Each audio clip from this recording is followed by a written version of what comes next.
is your moment. Don't tell me how bad you want it. Prove to yourself how bad you want it. Don't let nothing stop you. Don't let nothing get in your way. Every day you wake up, every day you breathe, you should be improving yourself. You should be taking steps to reach your destiny. Don't let nothing stop you. It's your moment. It's your time. How bad do you want it? Do you want it?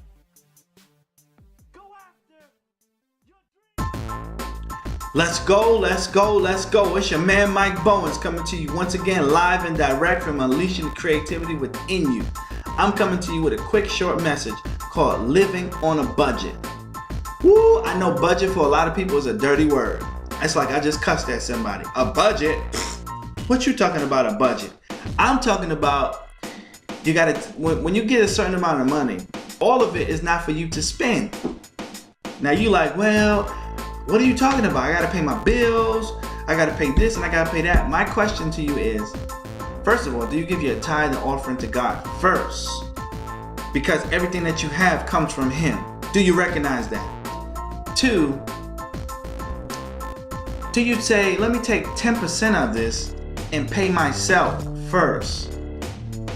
Before I pay your bills, before I pay food, let me pay myself 10% first. This money that I'm talking about, this 10% is going to be used for investment for the future. If you're not taking the 10% out to pay yourself first for your future, then you are, in fact, sabotaging or destroying your future, because all you're focusing on is the today.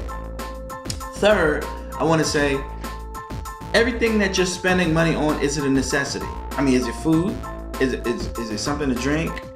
Or is it a luxury item like entertainment, like going to the movies, new shoes, new pocketbooks, new clothing? And I'm not saying new clothing like if it's something that you can afford, something that's at a lower level, cost less. You can go to stores and buy stuff for less.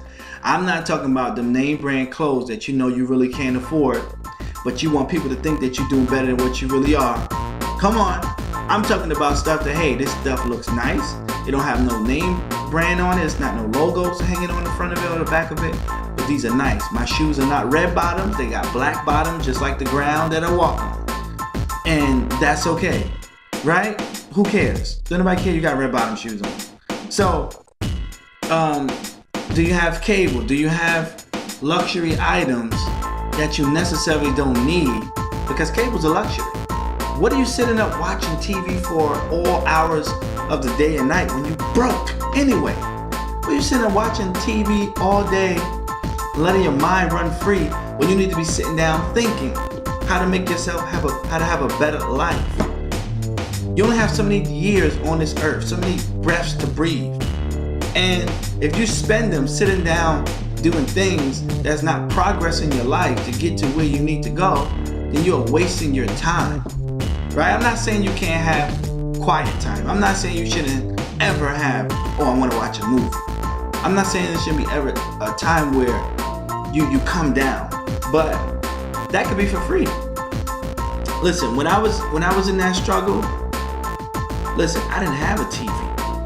I didn't have cable because I didn't have a TV. I didn't even have a computer. I went to the library and looked on the computer. You hear me? I had my cell phone, and that was it. And I had my apartment, and it was just me. And I was grinding. I worked 2 jobs until I was able to get my first house. Right? And I got my money up, and I got a multi-family property. I was not playing games. I didn't even have a car at that time. I was taking the bus and walking. But you know what? What don't kill you make you stronger. And so I walked. Good for my health.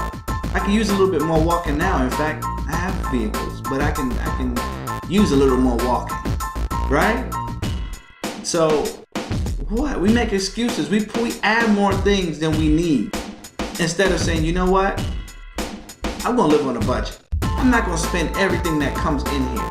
And if you have kids, then you definitely shouldn't be spending everything, because you got to figure out a way how to take some of that 10% to put into investment to let it grow.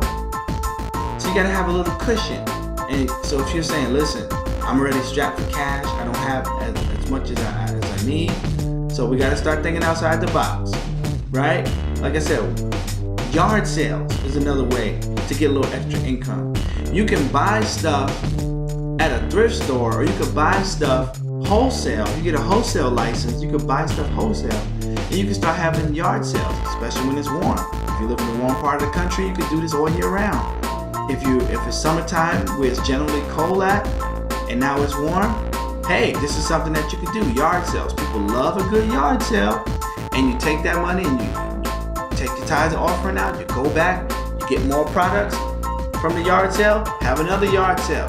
Take that money and you keep doing that. Before you know it, you have $5,000, $6,000, $7,000 stacked up, and you take that and you put it with your 10% that you should have been putting away every month towards an investment, towards a property. Because let me ask you something. What I'm saying is not rocket science here, but I do feel like we have more wants than it is a need. We have more of desires than we have finances coming in to support those desires. And until we buckle down and say, you know what, this is my budget, write it down, put it up somewhere where you can see it, and stick to that budget on a regular basis until the outcome turns into exactly what it is that you want it to be, right? I want to encourage somebody out there today that it's not hopeless for you, but you got to really start putting these laws into practice and not just living by, okay, this is what I have coming in and paying this and paying that and paying that. Because when you look around, you have nothing left at the end of the month. And year 1 goes by, year 2 goes by. Next thing you're at year 20. You're at year 20, but your account still looks like when you started at year 1. And you got to ask yourself, if I don't make changes now, then I'm going to be dependent upon the government. And I want to tell somebody right now, you do not want to be dependent upon the government. You don't want to be dependent upon anybody except the Lord God Almighty and yourself. And He's going to give you instructions. He's showing you how to do this, and you just have to do it from now. Look at the ants. Ants do this. They take a portion of what they have, they put it up. Look at squirrels. They take those nuts when it's warm out, they put them up. By the time it gets cold, they have enough supply so that during the wintertime, they're not starving. How can animals be smarter than human beings? Come on, folks. How can animals be smarter than us? Right? They take these principles by instinct and they apply it to their lives. So you and I must do the same thing at either a greater frequency and a greater rate. This is your man, Mike Bowens. I'm signing off until the next episode. And I'm saying to somebody out there, live on a budget and live blessed.